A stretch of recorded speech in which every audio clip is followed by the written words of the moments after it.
जय Hind students, I am Rahul Jaiswal, faculty member of English at mission institute. तो क्या ये शुरुआत करते हैं। हमने पढ़ा क्या क्या? हमने नाउन पढ़ा है, हमने प्रोनाउन पढ़ा है, हमने एडजेक्टिव पढ़ा है और हमने वर्ब को डिटेल में पढ़ा है। सारे चैप्टर्स हमने बहुत अच्छे से पढ़े हैं और डिटेल में पढ़े हैं। राइट, ये शुरुआत करते हैं एडवर्ब। एडवर्ब की क्लास आज आपकी बहुत ही बढ़िया होने जा रही है। वीडियो को बीच से स्किप मत करिए, पूरा देखिएगा और जो चीजें आपको समझ में ना आए मुझे कमेंट भी कर सकते हैं। ओके, तो आइए बिना समय वेस्ट किए हुए शुरुआत करते हैं एडवर्ब से। ठीक है, तो फिर समझते हैं एडवर्ब होता क्या है, ये कैसे काम करता है, इनकी अपनी क्वालिटीज क्या क्या होती हैं। आइए वन बाय वन हम सारी चीजों को अच्छे से डिस्कस करेंगे। आइए शुरुआत करते हैं, बहुत ही बेहतरीन चैप्टर है adverb.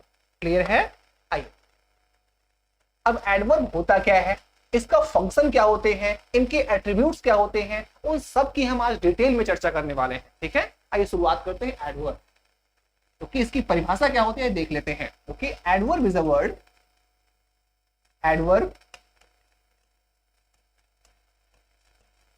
adverb is a word, right? Adverb is a word that is used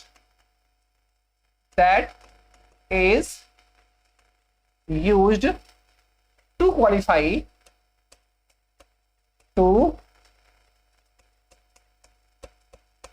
adverb is a word that is used to qualify a verb, okay, an adjective,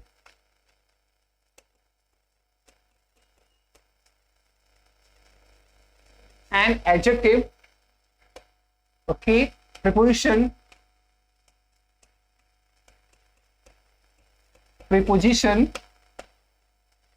conjunction,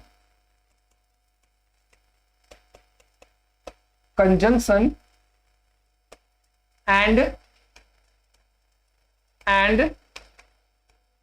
other adverbs as well. Right, okay, इसकी complete परिभाषा है। आपने normally केवल इतना ही सुना होता है कि एडवर्ब वह शब्द होता है जो वर्ब की विशेषता बताता है। ऐसा नहीं है। एडवर्ब क्या होता है, एडवर्ब वर्ब को तो क्वालिफाई करता ही है, वर्ब के साथ साथ एक दूसरे एडजेक्टिव को, ओके, अपने एडवर्ब को, ओके, वर्ब को, कंजंक्शन को, प्रीपोजिशन को, इस सब को क्वालिफाई करता है। या टू द पॉइंट या शॉर्ट में हम कहें कि एडवर्ब नाउन प्रोनाउन को छोड़ दे बाकी जितने भी पार्ट्स ऑफ स्पीच होते हैं सबको क्वालिफाई कर सकता है। ओके, बहुत ही अच्छी और सटीक परिभाषा क्या है कि एडवर्ब एक ऐसा शब्द होता है जो सारे पार्ट्स ऑफ स्पीच को क्वालिफाई करता है सिवाय नाउन और प्रोनाउन को छोड़ दिया जाए बस। क्योंकि नाउन प्रोनाउन के लिए हमारे पास बना होता है एडजेक्टिव। इतना समझ में आया? ओके, आइए एग्जाम्पल से समझेंगे तो चीजें और समझ में आएंगी। जैसे हम कहें रवि रन्स फास्ट। एक सेंटेंस हमने लिया, रवि रन्स फास्ट, रवि तेज दौड़ता है। आइए इसको हम इसका पोस्टमार्टम करते हैं। रवि क्या है, ए आपका सब्जेक्ट है, रन्स क्या है, ए आपका मेन वर्ब है और हमारे पास एक वर्ड है फास्ट। ए फास्ट क्या है, आइए समझते हैं। भाई रवि दौड़ता है, रवि कैसे दौड़ता है, रवि तेज दौड़ता है। तो यहाँ पे जो फास्ट शब्द है कहीं ना कहीं इस वर्ब के बारे में वो आपको जानकारी दे रहा है ना, रवि कैसे दौड़ता है, रवि तेज दौड़ता है। तो यहाँ जो फास्ट है वो क्या है, वो इस रन वर्ब को, अपने रन वर्ब को क्वालिफाई कर रहा है, इसलिए यहाँ पे फास्ट क्या है, एडवर्ब है और एडवर्ब में एडवर्ब ऑफ मैनर है। बातें समझ में आ रही हैं? यहाँ फास्ट एडवर्ब ऑफ मैनर है जो वर्ब रन को क्वालिफाई कर रहा है। एक और देख लेते हैं। अगर मैं कहूं ही रन्स वेरी फास्ट, अब यहां क्या लिखा था, रवि रन्स फास्ट। यहां फास्ट क्या था, एडवर्ब था जो रन को क्वालिफाई कर रहा था। हमने बगल में एक सेंटेंस और लिखा और क्या लिख दिया, ही रन्स वेरी फास्ट, वो बहुत तेज दौड़ता है। यहां पे देखिए, यहां पे ही क्या है, सब्जेक्ट है, रन्स क्या है, मेन वर्ब है। अब आपका वेरी भी एडवर्ब है और फास्ट भी एडवर्ब। अब दोनों एडवर्ब का रोल क्या है ये समझ लेते हैं। रवि दौड़ता है, कैसे दौड़ता है, तेज दौड़ता है। तो यहाँ फास्ट क्या हो जाएगा, एडवर्ब ऑफ मैनर हो जाएगा जो इस रन को क्वालिफाई करेगा। लेकिन भाई रवि दौड़ता है, कैसे दौड़ता है, तेज दौड़ता है। कितना तेज दौड़ता है, तो बहुत तेज दौड़ता है। तो यहाँ पर ए फास्ट क्या है, एडवर्ब है जो रन को क्वालिफाई कर रहा है और वेरी क्या है, वेरी एडवर्ब ऑफ डिग्री है जो इस दूसरे एडवर्ब क्वालिफाई कर रहा है। तो वेरी एक ऐसा एडवर्ब है जो एडवर्ब दूसरे एडवर्ब क्वालिफाई कर रहा है। इसका मतलब वेरी एडवर्ब ऑफ डिग्री है जो एडवर्ब ऑफ मैनर को क्वालिफाई कर रहा है। तो चीजें आपको समझ में आ रही होंगी। जो एडवर्ब होता है ये दूसरे एडवर्ब को भी क्वालिफाई कर सकता है। बातें समझ में आ रही हैं? ओके, तो एडवर्ब एक ऐसा पार्ट ऑफ स्पीच होता है जो सेंटेंस में नाउन प्रोनाउन के अलावा सबको क्वालिफाई करता है। इतना क्लियर है? अब काइंड्स ऑफ एडवर्ब की बात करें, एडवर्ब होते कितने प्रकार के हैं, आइए देख लेते हैं।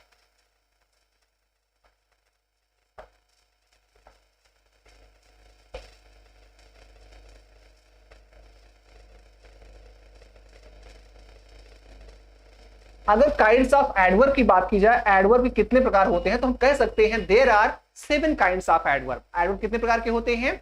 एडवर्ब होते हैं 7 प्रकार के। इनको हम वन बाय वन डिटेल में चर्चा कर लेते हैं। Right, there are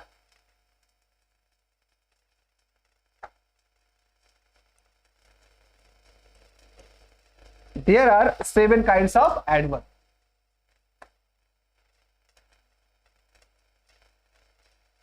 there are 7 kinds of adverb. Adverb कितने प्रकार के होते हैं? 7 प्रकार के होते हैं। पहला क्या होता है? पहला होता है adverb of manner. Adverb of manner होता है। बातें क्लियर है?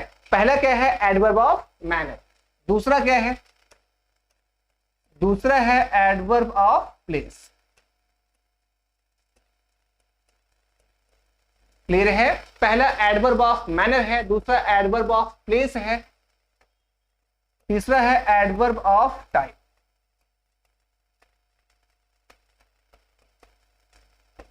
ऑलराइट, चौथा क्या है? Adverb of frequency. Adverb of frequency. Okay, पांचवा क्या है? Adverb of degree.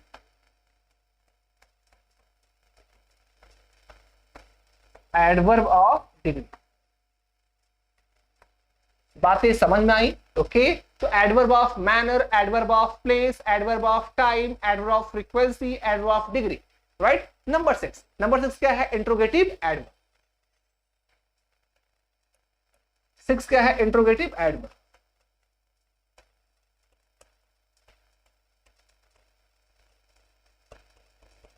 Interrogative adverb. Number 7 क्या है? नंबर 7 है रिलेटिव एडवर्ब। क्या है? नंबर 7 हो जाता है relative adverb.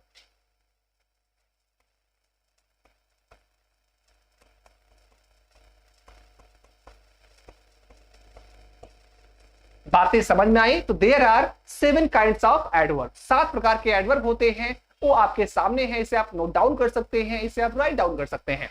Right, okay, clear हुआ इतना? 7 प्रकार के एडवर्ब होते हैं। अब सातों को हम डिटेल में वन बाय वन चर्चा करेंगे। एडवर्ब ऑफ मैनर क्या होता है, प्लेस क्या होता है, टाइम क्या होता है, फ्रीक्वेंसी क्या होता है, डिग्री क्या होता है, इंट्रोगेटिव क्या होता है और रिलेटिव क्या होता है। इन सातों को हम वन बाय वन डिटेल में चर्चा करने वाले हैं। ओके, आइए शुरुआत कहां से करते हैं? शुरुआत करते हैं एडवर्ब ऑफ मैनर से। ठीक है, पहले परिभाषा लिखेंगे, फिर एग्जाम्पल समझाएंगे। ठीक है, आप लगे रहिए और वीडियो को पूरा देखिए। ठीक है, आइए शुरुआत करते हैं adverb of manner.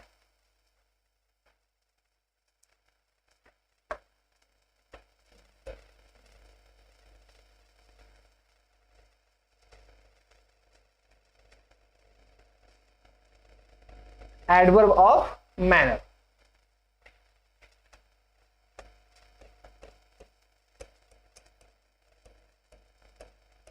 Adverb of manner.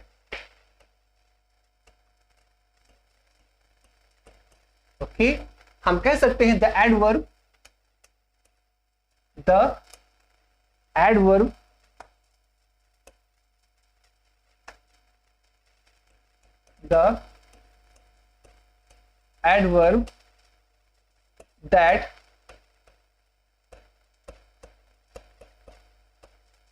describes the manner of the action, that describes the manner of the action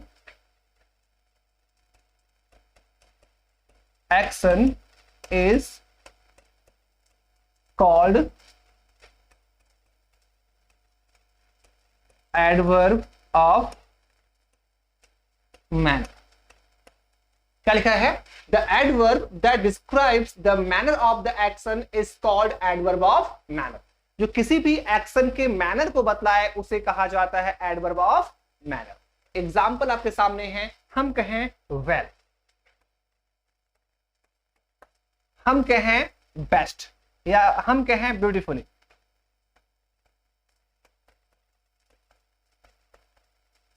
हम कहें ब्रेवली, हम कहें स्मार्टली, या वो सारे एडजेक्टिव जिनके साथ आप यल वाई लगाते हो वो क्या होते हैं? वो नॉर्मली या जनरली एडवर्ब ऑफ मैनर की कैटेगरी में ही रखे जाते हैं। जैसे एक एग्जांपल देख लेते हैं, हम कहें ही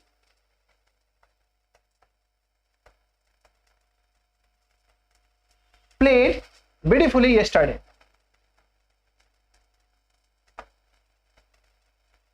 He played beautifully.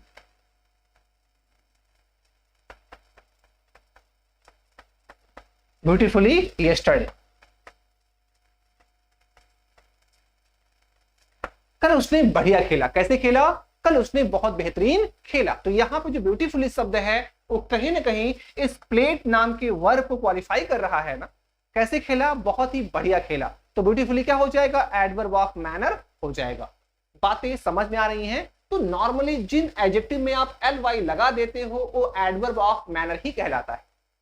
इतना क्लियर? तो एडवर्ब ऑफ मैनर का जो कॉन्सेप्ट है आई थिंक आपको समझ में आया होगा। अब आइए मूव करते हैं एडवर्ब ऑफ किस पर? टाइम पे। Right?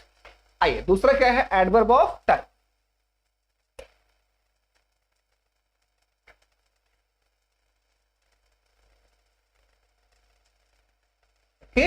Adverb of time.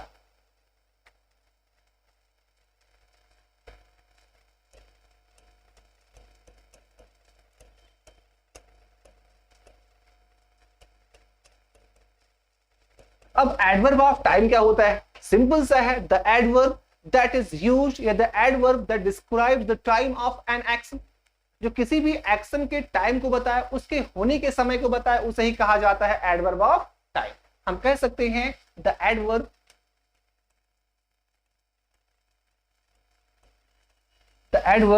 that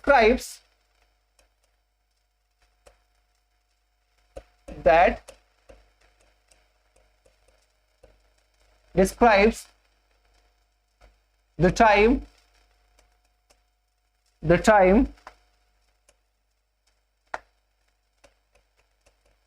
the time of the action. The adverb that describes the time of the action is called adverb of time. Adverb of time. बातें समझ रहे हैं? वे adverb जो किसी भी एक्शन के होने के समय को बताए उसे ही कहा जाता है एडवर्ब ऑफ टाइम। एग्जाम्पल देख लीजिए, हम कह सकते हैं tomorrow, yesterday, the previous day,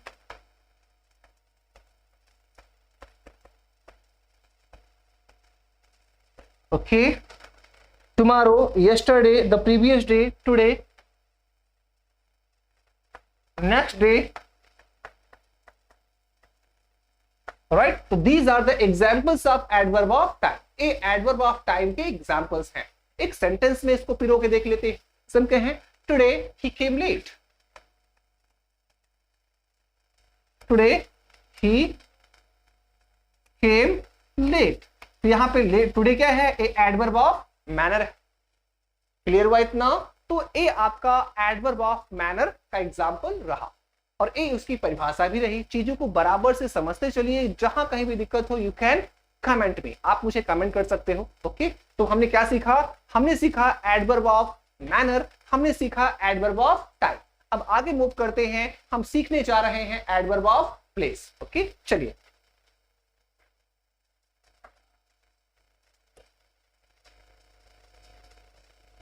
हम क्या सीखने जा रहे हैं? हम एडवर्ब ऑफ प्लेस को सीखने जा रहे हैं। क्या होता है एडवर्ब ऑफ प्लेस, सेंटेंस में इनका यूज कैसे किया जाता है, इन सारी चीजों को हम डिटेल में सीखेंगे। ठीक है। तीसरा क्या है? Adverb of place.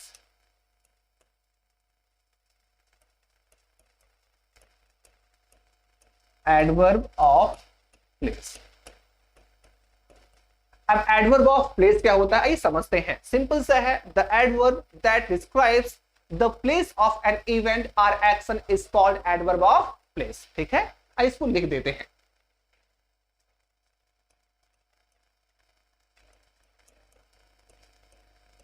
The adverb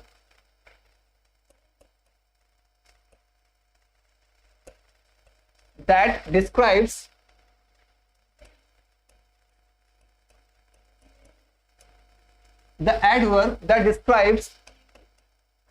the place of an action. The adverb that describes the place of an action is called adverb of place.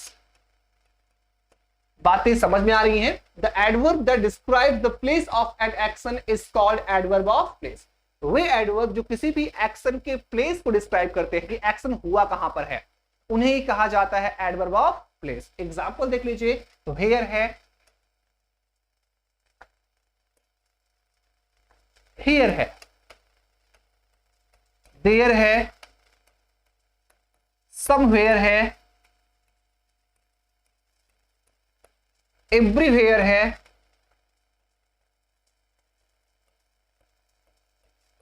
Nowhere है। These are the examples of adverb of type. क्या लिखा हुआ है? Here है, there है, somewhere है, everywhere है, nowhere है। इनका यूज सेंटेंस में किया जाएगा क्या करने के लिए? इनका यूज सेंटेंस में किया जाएगा टाइम को बताने के लिए। आइए एग्जाम्पल देख लेते हैं। सिंपल कहें, आई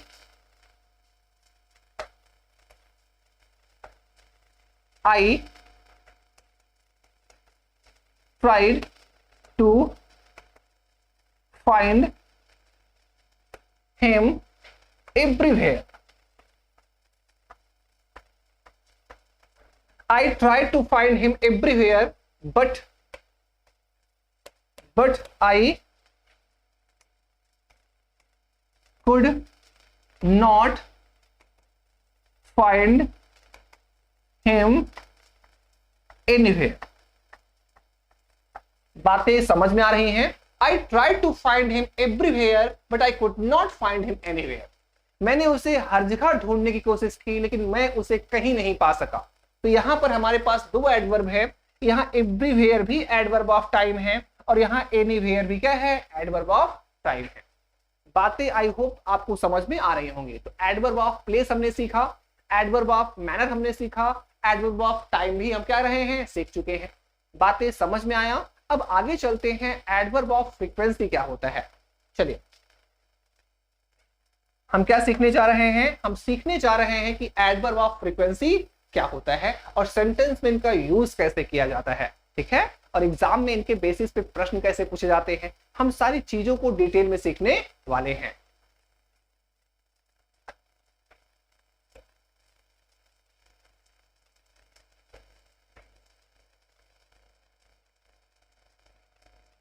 एडवर्ब ऑफ फ्रीक्वेंसी।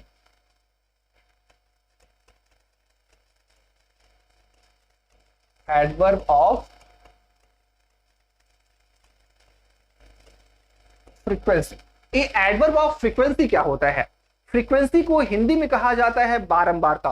कोई भी एक्शन कितनी बार हुआ, ओके, कोई भी एक्शन कितनी बार हुआ उसे ही कहा जाता है फ्रीक्वेंसी। कहें, I always attend the class at 11 AM। Okay, मैं हमेशा 11 बजे क्लास अटेंड करता हूं। तो यहां पर हमेशा क्या है? ये आपके एक्शन की फ्रीक्वेंसी को बताता है।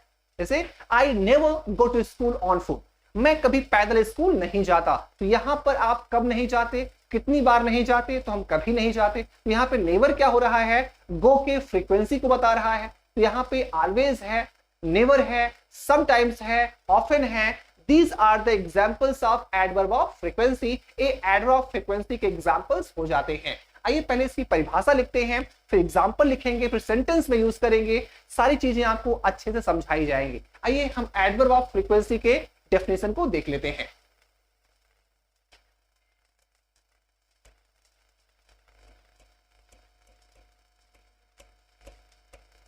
The adverb that expresses the frequency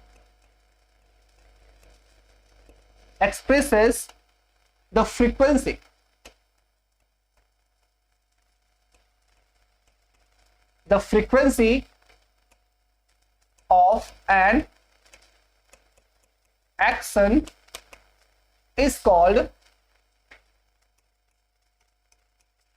is called adverb of frequency। क्या लिखा है? The adverb that expresses the frequency of an action is called adverb of frequency। जो किसी भी एक्शन के फ्रीक्वेंसी को बताता है उसे कहा जाता है एडवर्ब ऑफ फ्रीक्वेंसी। ऐसी एग्जांपल देख लेते हैं। जैसे हम कहें always, never, sometimes, often, okay, often, seldom, rarely, okay. तो ऑलवेज है, नेवर है, समटाइम्स है, ऑफन है, सेल्डम है, रेयरली है। ये क्या है? ये एडवर्ब ऑफ फ्रीक्वेंसी के एग्जांपल्स हैं। समझ में आ रहा है? आइए इसको सेंटेंस में बना के देखेंगे तो और आपको समझ में आएगा। ठीक है,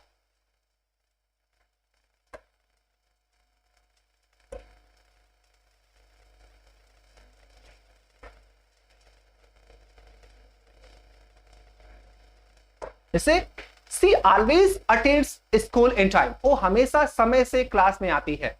she always attends the class,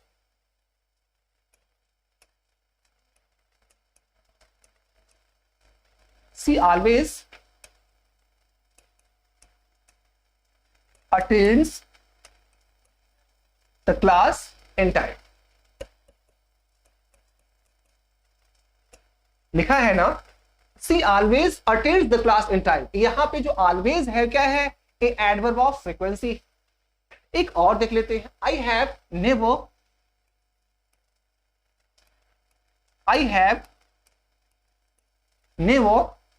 wasted my time on gossips.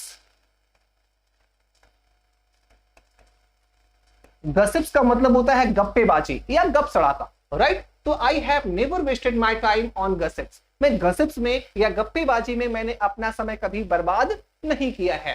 तो यहां पर नेवर और यहां पर ऑलवेज, ये दोनों क्या हो जाएंगे? ये दोनों एडवर्ब ऑफ फ्रीक्वेंसी हो जाएंगे। देखिए एग्जाम में इनके बेसिस पे सवाल आते हैं इनके पोजीशन को लेकर। पोजीशन का मतलब क्या है? अगर हम एडवर्ब ऑफ फ्रीक्वेंसी का यूज कर रहे हैं और सेंटेंस में केवल एक मेन वर्ब आ रहा है, वहां पे हेल्पिंग वर्ब नहीं आ रही है, तो एडवर्ब ऑफ फ्रीक्वेंसी का यूज हमेशा और हमेशा उस मेन वर्ब के पहले किया जाता है। जैसा कि आपको पहले एग्जांपल से दिखाई दे रहा होगा, पहले एग्जांपल में केवल एक मेन वर्ब आई है अटेंड, इनके साथ कोई हेल्पिंग वर्ब नहीं आया है। तो हमेशा याद रखिएगा एडवर्ब ऑफ फ्रीक्वेंसी, जिस एडवर्ब ऑफ फ्रीक्वेंसी से जो सवाल बनते हैं हमेशा उनके पोजीशन को लेकर बनते हैं, उनके स्थान को लेकर बनते हैं। तो ध्यान रखिएगा, अगर एक सेंटेंस में एक मेन वर्ब हो और कोई हेल्पिंग वर्ब ना हो तो एडवर्ब ऑफ फ्रीक्वेंसी का यूज हमेशा और हमेशा उस मेन वर्ब से पहले होगा। इस सेंटेंस में देख लेते हैं, ऑलवेज का हमने यूज कैसे किया है? अटेंड से पहले किया है ना, क्योंकि यहाँ पे प्रेजेंट इंडेफिनिट टेंस का वाक्य है और कोई हेल्पिंग वर्ब नहीं है। सेंटेंस बिल्कुल सही है। अब दूसरे पे आ जाइए, I have never wasted my time on gossips. यहाँ पे देखिए प्रेजेंट परफेक्ट टेंस का वाक्य है और यहाँ पर हेल्पिंग वर्ब भी आई है और मेन वर्ब भी आई है। जब सेंटेंस में आपका हेल्पिंग वर्ब भी आए और मेन वर्ब भी आए तो हमेशा याद रखिए इनका यूज, एडवर्ब ऑफ फ्रीक्वेंसी का यूज मेन वर्ब के पहले होता है और हेल्पिंग वर्ब के बाद होता है।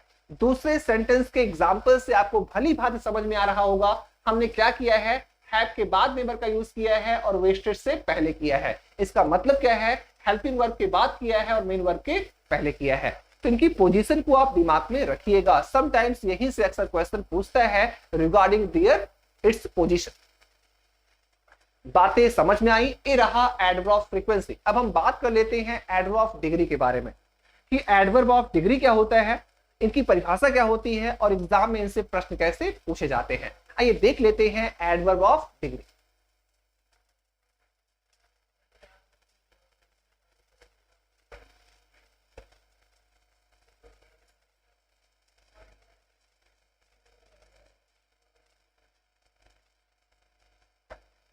Adverb of degree.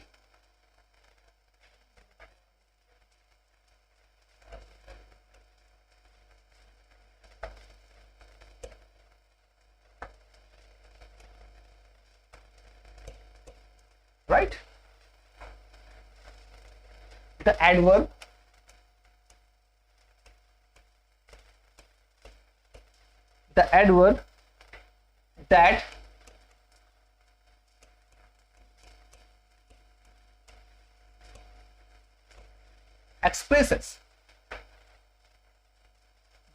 that expresses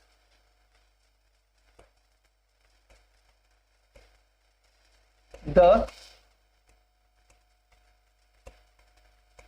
degree of something, the degree of something is called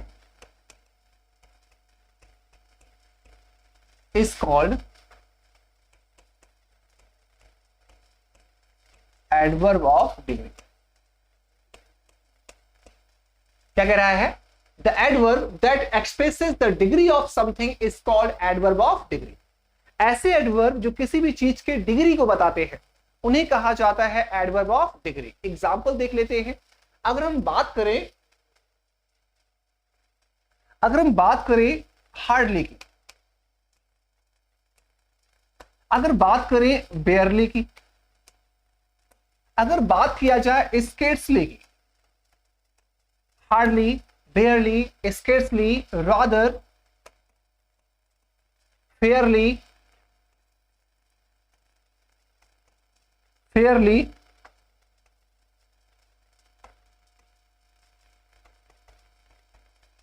very, enough, so, as। तो हार्डली है, बेयरली है, स्केर्सली है, रादर है, फेयरली है, बेरी है, एनफ है, सो है और एज है, एंड मेनी मोर।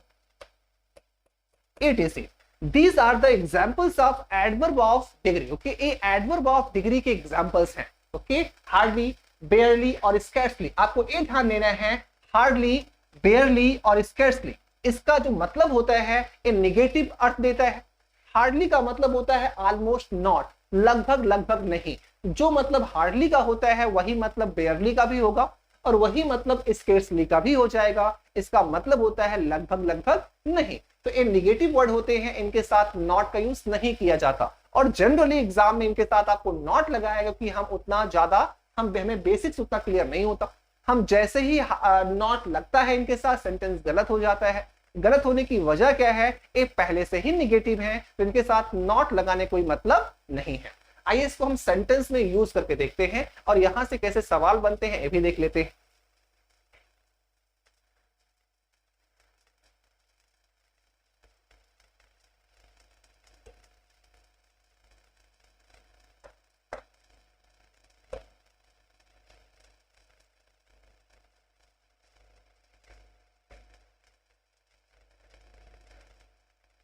चलिए इसम के हैं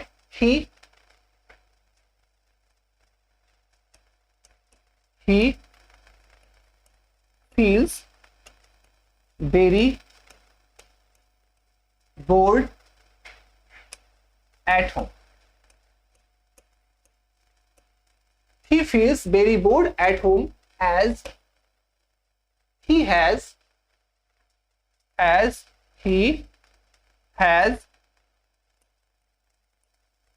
hardly any friend to talk to. बातें समझ में आ रही हैं। He feels very bored at home as he has hardly any friend to talk to। इसका मतलब क्या है, उसे घर पे बहुत ऊब लगती है क्योंकि बातचीत करने के लिए उसके पास ना के बराबर दोस्त है। यहाँ पे देखिए हमने हार्डली का यूज कर दिया है ना, तो ध्यान दीजिए हार्डली के बाद अगर आपको यूज करना हो तो एनी का यूज करिए, कभी वहां पर नो का यूज या नॉट का यूज मत करिए। तो यहाँ पे हार्डली का मतलब हो जाएगा ऑलमोस्ट नो। इस पूरे सेंटेंस का मतलब क्या होगा एक बार समझाया है, हम आपको एक बार फिर समझा दे रहे हैं। उसे घर पर बहुत ऊब लगती है क्योंकि उसके पास बात करने के लिए कोई दोस्त नहीं है। तो यहाँ पर हम हार्डली के स्थान पे चाहे तो क्या लिख दे, हार्डली के स्थान पे हम चाहें तो स्केर्सली का भी यूज कर सकते हैं, और हम चाहें तो यहां पर हम बेयरली का भी यूज कर सकते हैं। तीनों का मतलब क्या हो जाएगा, एक होगा। बातें समझ में आ रही हैं। एक दो एग्जांपल्स हम और देखते हैं एडवर्ब ऑफ डिग्री को लेकर के।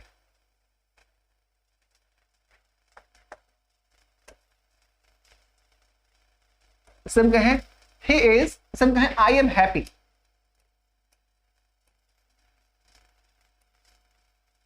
एक सिंपल सेंटेंस है, मैं बहुत खुश हूं, आई एम हैप्पी, मैं खुश हूं। अगर मैं एक सेंटेंस बगल में और लिख दूं, आई एम वेरी हैप्पी,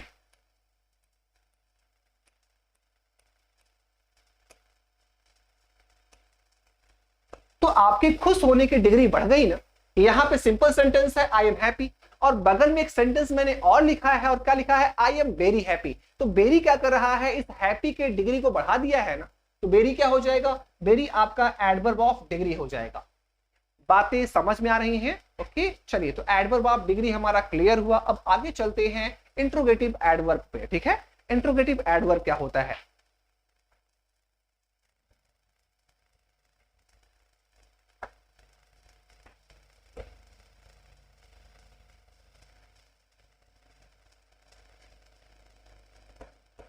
चलिए, इंट्रोगेटिव एडवर्ब।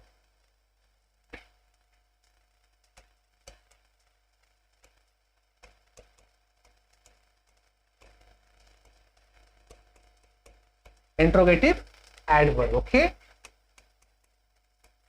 हम देखो पहले इसको हिंदी में समझ लेते हैं। जो एडवर्ब सेंटेंस में यूज किए जाते हैं प्रश्न को पूछने के लिए, एक बार फिर समझ लीजिए। जो एडवर्ब सेंटेंस में यूज किए जाते हैं प्रश्न को पूछने के लिए, उन्हें कहा जाता है इंट्रोगेटिव एडवर्ब। ओके, आइए पहले हम समझेंगे। यहां पर परिभाषा लिखवाने के बाद आपको हम एग्जाम्पल से समझाएंगे। ठीक है, आइए पहले परिभाषा लिखते हैं। The adverb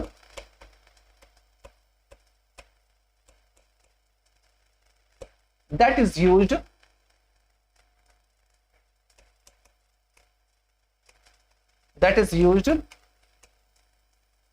to ask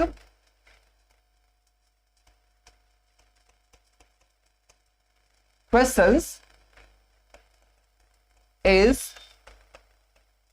called interrogative adverb.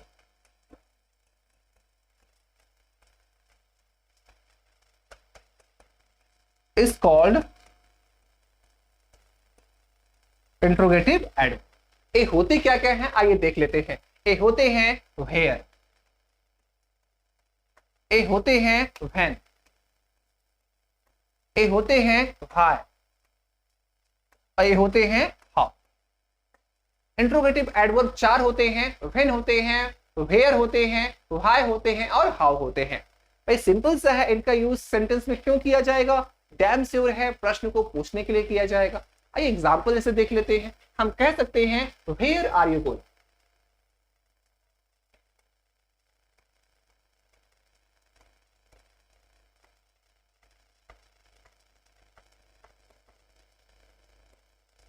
Where are you going. अब यहां पे वेयर क्या है, ए आपका एडवर्ब ऑफ क्या है, ए आपका इंट्रोगेटिव एडवर्ब है। भाई प्रश्न पूछ रहा है, हम कह सकते हैं when do you get up या when does he get up.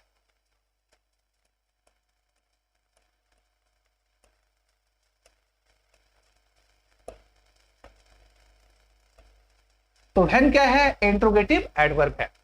बातें समझ में आ रहा है, राइट। ओके, इतना क्लियर है, इंट्रोगेटिव एडवर्ब क्लियर हुआ। अब हम आगे चलते हैं रिलेटिव एडवर्ब पे। ठीक है, नंबर 7 क्या है हमारा? रिलेटिव एडवर्ब है।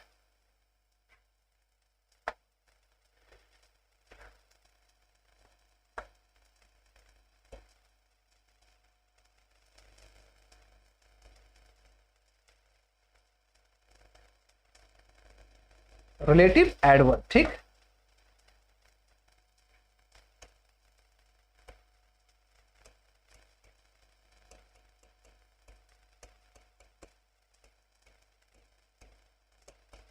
आइए समझते हैं रिलेटिव एडवर्ब क्या होता है। पहले इसको हिंदी में समझाएंगे, बाद में आपको इंग्लिश में इसकी परिभाषा भी लिखवा देंगे। सिंपल सा है, आसान है, आपको आराम से एक बार में ही समझ में आ जाएगा। The adverb that is used to relate to clauses is called relative adverb. इसकी हिंदी क्या होती है आइए ये भी देख लेते हैं। ऐसे एडवर्ब जिसका यूज दो अलग अलग क्लॉजेस को जोड़ने के लिए किया जाता है उन्हें ही कहा जाता है रिलेटिव एडवर्ब। नाम से ही आप पहचान जाते हो रिलेटिव एडवर्ब, ये रिलेट करता है दो क्लॉजेस को, राइट? इसलिए इसका नाम क्या पड़ गया? इसलिए इसका नाम पड़ गया रिलेटिव एडवर्ब। आइए देखते हैं। The adverb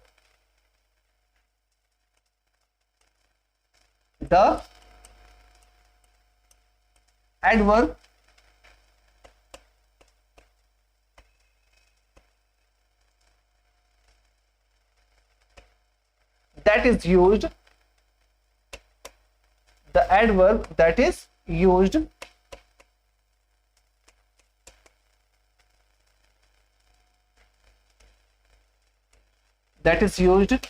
to relate two clauses, the adverb that is used to relate two clauses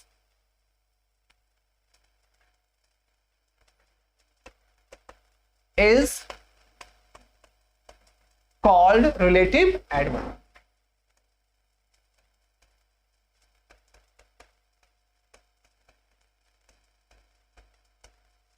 बातें समझ में आ रही हैं? The adverb that is used to relate to clauses is called relative adverb. ये होते क्या है? ये होते हैं where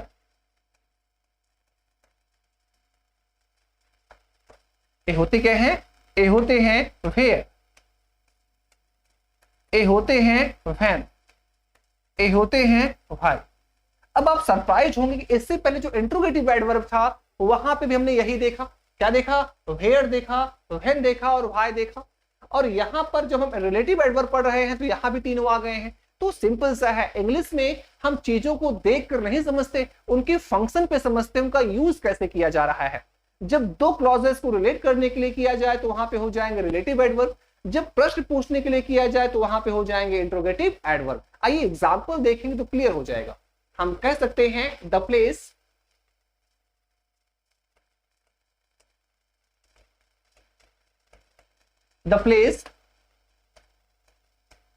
where Suman lives is not known to me। और बगल में एक सेंटेंस में और लिख रहा हूं, where does सुमन लिव। देखिए जो दो बार हमने वेयर का यूज किया है, एक बार वेयर क्या है?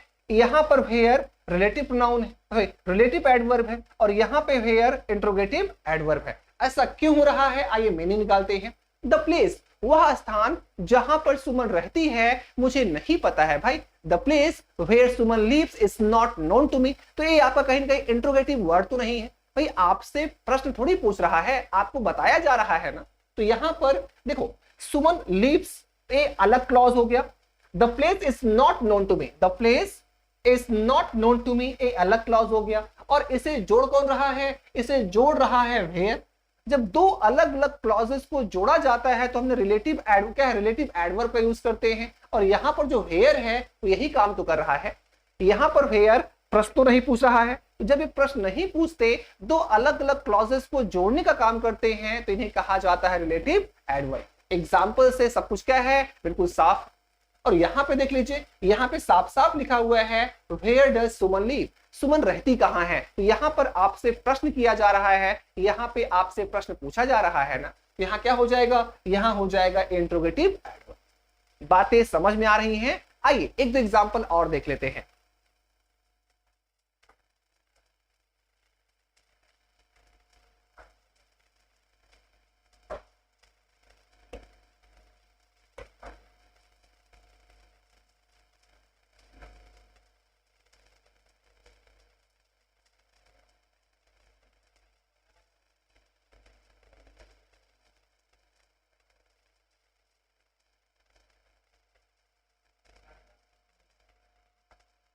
हम कह सकते हैं why are you wasting? Why are you wasting your time like this? Why are you wasting your time like this? एक सेंटेंस और लिख लीजिए। The reason why he absented himself from the school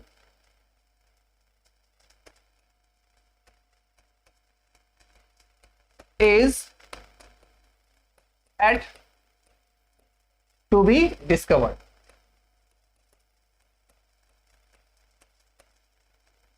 चलिए हमारे पास दो सेंटेंस है। पहला क्या है? Why are you wasting your time like this? आप इस तरह से अपना समय क्यों बर्बाद कर रहे हैं? एक पहला सेंटेंस है। दूसरा क्या है? The reason why he absented himself from the school is at to be discovered. एक दूसरा सेंटेंस है। आइए दोनों को देख लेते हैं। और यहां भी why का यूज किया गया है और यहां भी why का यूज किया गया है। पहले में साफ साफ आपसे प्रश्न किया जा रहा है। भाई साफ साफ लिखा है why are you wasting your time like this? आप अपना समय क्यों बर्बाद कर रहे हो? तो यहां जब आपसे प्रश्न किया जाए तो वहां पे इंट्रोगेटिव एडवर्ब हो जाता है। और दूसरे में देखिए the reason why he absented himself from the school is at to be discovered. वह रीजन, वह कारण कि वह अपने आप को कई दिनों तक स्कूल से एब्सेंट क्यों किया था, इस रीजन का अभी भी पता लगाया जाना बाकी है। तो यहां पर ये जो वाई है ना, ये यहां पे प्रश्न नहीं पूछ रहा है, ये दो अलग अलग क्लॉजेस को जोड़ने काम कर रहा है, उसको रिलेट करने काम कर रहा है। इसलिए क्या हो जाएंगे? वो हो जाएंगे रिलेटिव एडवर्ब। बातें समझ में आ रही हैं? तो यहां पे देखिए, यहां पे एक काम कर रहा है प्रश्न को पूछने का, यहां पे काम कर रहा है रिलेट करने का। तो वहां पर हो जाएगा इंट्रोगेटिव एडवर्ब और यहां पे हो जाएगा रिलेटिव एडवर्ब। बातें समझ में आ रही हैं? आपने वेयर के बहाने से सीख लिया, आपने व्हाई के बहाने से सीख लिया। आइए एक एग्जांपल लेते हैं व्हेन के थ्रू। राइट, चलिए। तो आई होप आपको यह सारे कॉन्सेप्ट जरूर समझ में आ रहे होंगे। वीडियो कैसी लग रही है हमें फीडबैक जरूर दीजिएगा। राइट, चलिए एक हम देखते हैं व्हेन का example.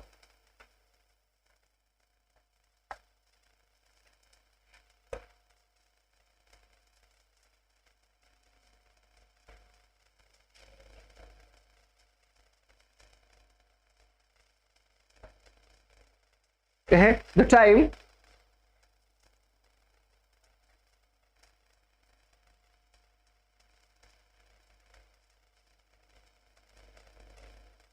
I know the time. I know the time when my baby was born. I know the time when my baby was born. All right.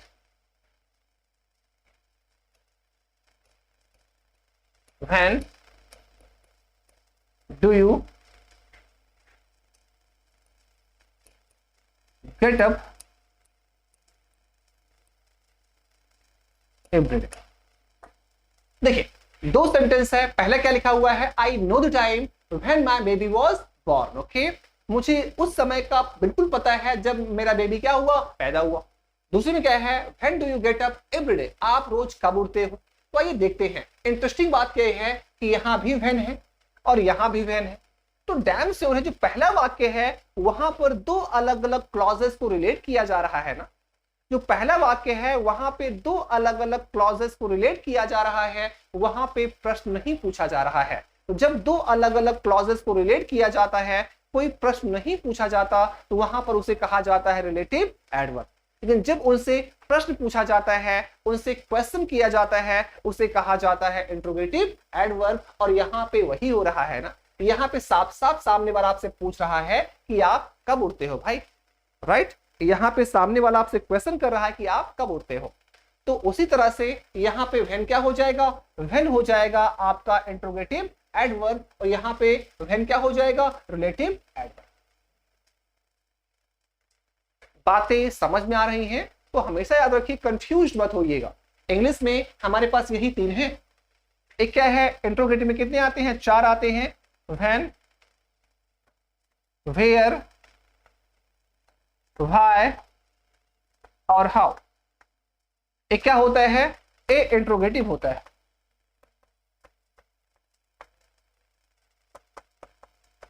और रिलेटिव में कितने आते हैं, रिलेटिव में आते हैं तीन। तीन कौन कौन से हैं, व्हेन है, वेयर है और क्या है, भाई। एक इसमें आ जाते हैं, ए आ जाते हैं रिलेटिव। बातें समझ में आ रही हैं? तो कब रिलेटिव होते हैं, कब इंट्रोगेटिव होते हैं, ये चीजें हमने आपको अभी बिल्कुल तरीके से समझाई है, राइट। तो आज हमने क्या किया, हम एडवर्ब्स में एडवर्ब ऑफ मैनर क्या होता है, एडवर्ब ऑफ प्लेस क्या होता है, एडवर्ब ऑफ टाइम क्या होता है, रिलेटिव एडवर्ब क्या होता है, इंट्रोगेटिव एडवर्ब क्या होता है, एडवर्ब ऑफ फ्रीक्वेंसी क्या होते हैं, एडवर्ब ऑफ डिग्री क्या होता है, इन सब चीजों को डिटेल में हमने पढ़ा। आई होप ये वीडियो आपको जरूर अच्छी लगी होगी। और हाँ, अपना फीडबैक जरूर दिया करिए कि आपको वीडियो कैसी अलग रही है। अगर जो भी आपकी क्वेरीज हुआ करे, आप मुझे कमेंट कर दिया करिए, आपको हम तुरंत इंस्टेंट रिप्लाई देंगे, ठीक है। और आई होप इस क्लास को आपने जरूर एंजॉय किया होगा, ठीक है। अगर वीडियो अच्छी लगी हो तो इसे लाइक, शेयर और सब्सक्राइब जरूर करिएगा, ओके। और बेल आइकन का दबाना मत भूलिए, ताकि हमारी वीडियो की लेटेस्ट अपडेट आपको बराबर मिलती रहे। इसलिए वीडियोस वही जो बेल आइकन होता है उसे जरूर प्रेस करिएगा, ताकि इस क्लास की बराबर नोटिफिकेशन आपको मिलती रहे, ओके। तो क्लास कैसी लगी, वो आज की क्लास आपको जरूर इंटरेस्टिंग लगी, क्योंकि कुछ ऐसे फैक्ट्स थे जो जनरली किताबों में नहीं दिए रहते। बच्चा अक्सर कंफ्यूज होता है कि इनमें डिफरेंस क्या होता है, तो ये हमने क्या कर दिया, ये हमने आपको बिल्कुल क्लियर कर दिया है। तो आज के लिए इतना ही, मिलते हैं कुछ अच्छे लेक्चर्स के साथ टुमारो इसी समय।